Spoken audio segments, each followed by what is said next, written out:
When I was 6, I realized something felt off about my family. It was a rainy day, and Mom was showing me how to bake cookies. I snuck a few chocolate chips while she shaped the dough under the cozy kitchen light. Suddenly, Dad came in from the storm, guiding a teenage girl by the arm. 2 older boys followed, looking nervous. I saw Dad holding something, but I was too young to understand what it was. Mom's tense expression told me to keep quiet. She brought me over to the table and asked me to focus on the cookie tray. Dad led them downstairs, insisting they needed help. Yet the worry in their eyes suggested something else. I remembered 3 other girls he had brought home a few weeks before. They seemed very unwell and pleaded to use a phone, but they never returned to the main part of the house. Even at 6, I felt uneasy about whatever was happening below. Sometimes Mom cried late at night while holding me close, and I sensed her sadness was tied to whatever was going on downstairs. I wanted to ignore the strange sounds I occasionally heard, so I tried to lose myself in cartoons. Still, a heavy feeling settled in my stomach. I noticed that none of the people Dad brought home ever came back upstairs, not even once. Over the next few months, I noticed more of Dad's patients, suddenly appearing and then never returning. Occasionally, he came upstairs with what he jokingly called tomato sauce on his clothes. Mom would quietly wash them, her eyes red from crying. He warned me never to go downstairs. At night, I sometimes heard faint, unsettling sounds coming from behind the closed basement door. By the time I turned 8, I realized these visitors never seemed to change, though I was growing older. New faces replaced the old, each looking nervous and uncertain. Dad insisted they had a special condition, but I felt uneasy whenever he locked the door. One day, 3 teens arrived. A dark-haired one, a blonde and a girl, dressed like they had just come from the beach. They looked anxious as Dad led them inside. Mom told me to stay upstairs, but I tried to be kind and bring snacks. Peering through a small window, I saw their frightened expressions, and I knew then it wasn't just a simple illness. I remembered how other patients seemed to fade away downstairs, never coming back up. My heart pounded with guilt and confusion. I couldn't imagine what went on in that hidden room, yet I was too afraid to confront Dad or offer help. Part of me held on to a childish hope that he was actually caring for them, though my instincts said otherwise. They were young, scared, and obviously stuck under his watchful care. As I grew older, I sometimes crept farther downstairs, moving carefully on the cold concrete floor. Dad's observation area was a sealed room behind thick glass, and the basement smelled strongly of chemicals and something metallic. Inside, I recognized the 3 people who had come from the beach, now thin and hollow-eyed, dressed in clothes that reminded me of a hospital. My father never told me their real names, so I made up my own based on the random words they mumbled. Coachella, ticket, and hotel. Coachella had dark hair and a recurring nose problem that he kept wiping. Ticket was blonde, with tattoos hidden beneath white bandages. Hotel was a girl whose voice always cracked when she tried to speak. They stared at me with both desperation and acceptance, but Dad told me to keep my distance. "They're not well," he'd say. "They have trouble with their minds." Still, I felt the truth whenever I heard their muffled cries at night. One time, Coachella lifted me off the ground without touching me, as though he had some unusual power. Dad rushed in, and a device on Coachella's head crackled with energy, causing him to release me. I landed on the floor, and Coachella collapsed, clearly in distress. After that, I wasn't allowed in the basement for a whole year. Even then, I could hear them through the air vents, their quiet pleas and the strange electrical bursts from that device. Mom tried to smile for me, but tears often filled her eyes, and I felt an ever-present worry growing inside me every single day. When I was about 13, Dad began hosting secret gatherings. Well-dressed guests would show up at strange hours and follow him down into the basement. Mom claimed they were investors, but she never let me anywhere near them. One night, I snuck into the kitchen and overheard Dad mention a private event. My stomach dropped as I pictured Coachella, ticket, and hotel, still trapped in that glass enclosure, now looking drained and barely moving. I remembered how they used to yell and bang on the walls, but now they seemed to have lost all hope. Dad spoke of enhancements and demonstrations, which made me feel sick. Around that time, I noticed a big change in Mom. Instead of being scared, she looked almost eager. Her tears were gone, replaced by a calm, focused demeanor. She stayed close to Dad, nodding along whenever he mentioned final preparations. Even though they kept everything quiet, I caught snippets of conversation, potential partners, rare capabilities, and big returns. One evening, a row of black vehicles lined our driveway, and I heard laughter drift through the house. Afterwards, the place grew strangely silent. Once everyone had left, I spotted dark red smears on a hallway mirror. Mom quickly wiped them away, humming softly to herself. Any comforting illusion I once held was gone. Something deeply unsettling was taking place right under our roof. Everything changed the night I broke the rules and slipped into the basement during one of Dad's gatherings. I followed a teenage server, carrying a tray of fancy drinks. On a small platform, Dad was smiling at a group of onlookers. Coachella ticket and hotel stood nearby, dressed in elegant outfits, but looking drained and haunted. Dad tapped a microphone and introduced them as Lot S3, asking Coachella to show an example of his ability. I froze when Coachella noticed the server recording on his phone. He raised a trembling hand and quietly said, "Bang." In an instant, the server dropped to the floor, leaving a crimson stain behind. Instead of panicking, the audience seemed intrigued. Dad cleared his throat and continued, starting bids at $3 million. Before he could finish, Coachella turned to Dad and repeated that same word, "Bang." Dad also fell abruptly, disappearing in a sudden burst of red.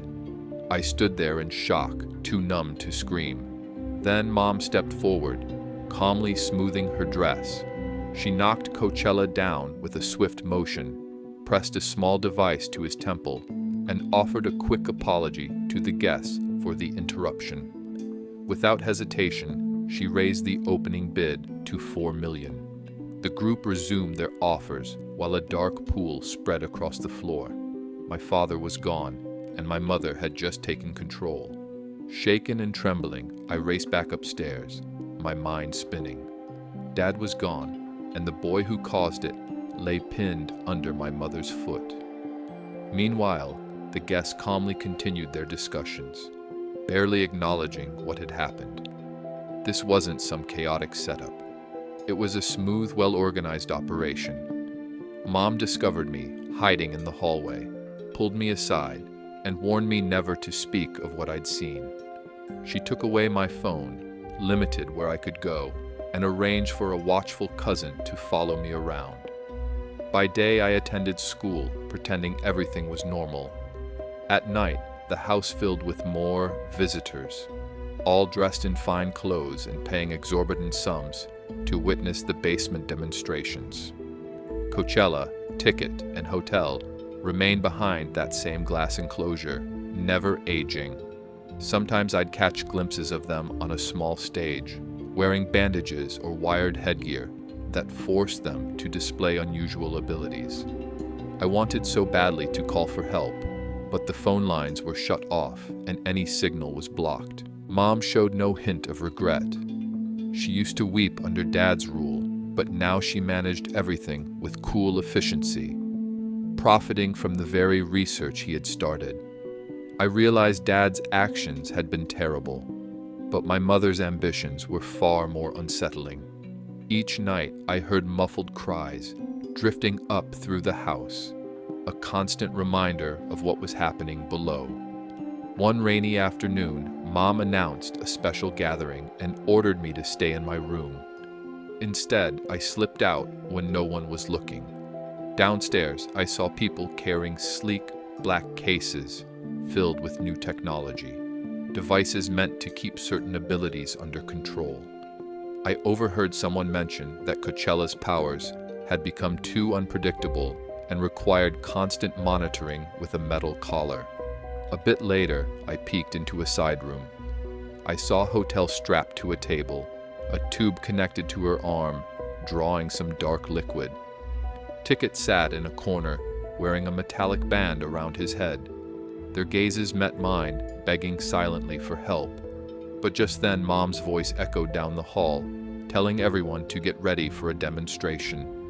Well-dressed guests sipped drinks nearby, and the house went quiet. Mom led them into the main room, and soon I heard claps, screams, and unsettling laughter. Standing outside that closed door, I trembled at the thought of what might be going on behind it. It dawned on me that Dad's sudden end had worked perfectly in Mom's favor. She had used Coachella's deadly show of power to remove him and take charge.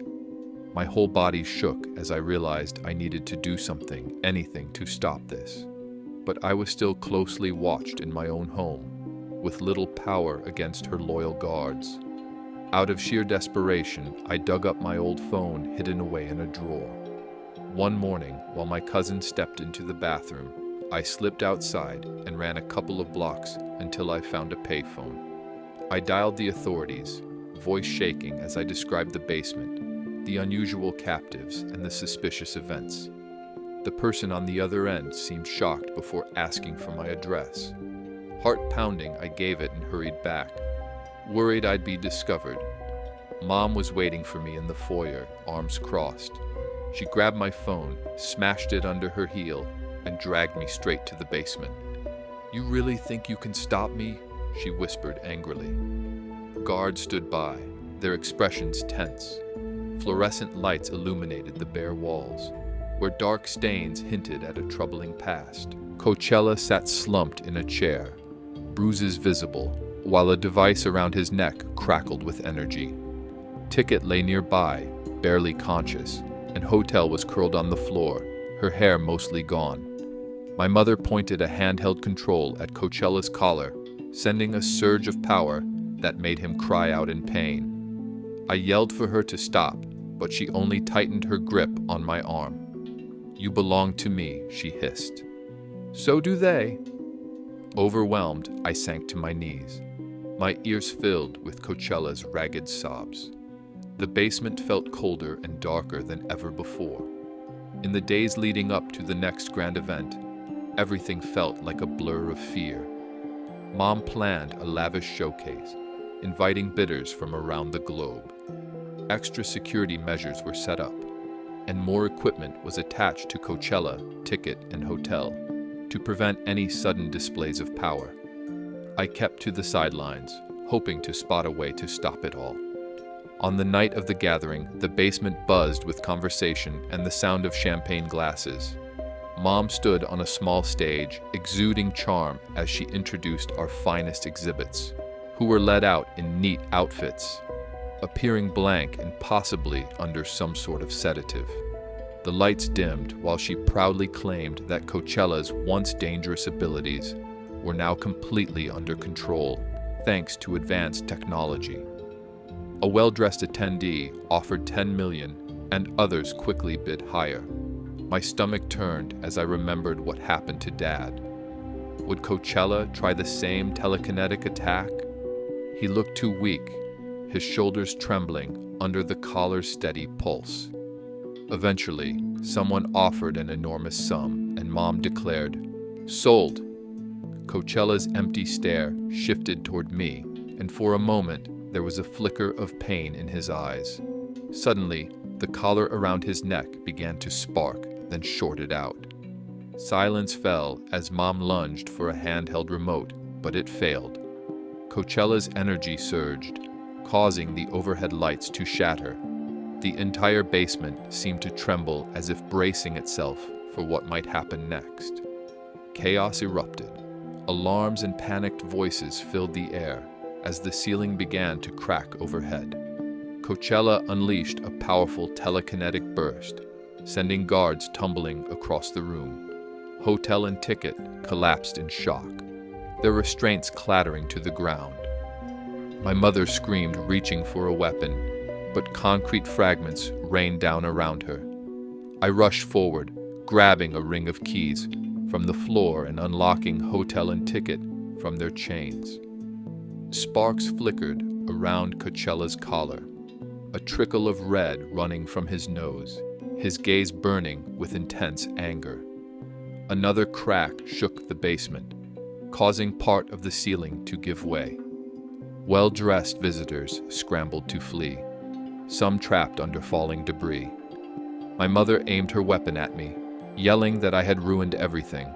Before she could fire, Coachella let out one final surge of energy, knocking the gun from her hand and throwing her backward. The effort overwhelmed him, and he fell to his knees, coughing up dark fluid. I grabbed Ticket's arm, and together we helped Hotel upstairs. A final tremor rocked the house. Sirens wailed in the distance. Maybe the authorities had finally arrived.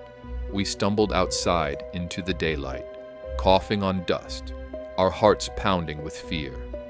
Behind us, the basement collapsed in a billow of rubble. I never saw my mother again. Though my father had done terrible things, her actions were far worse.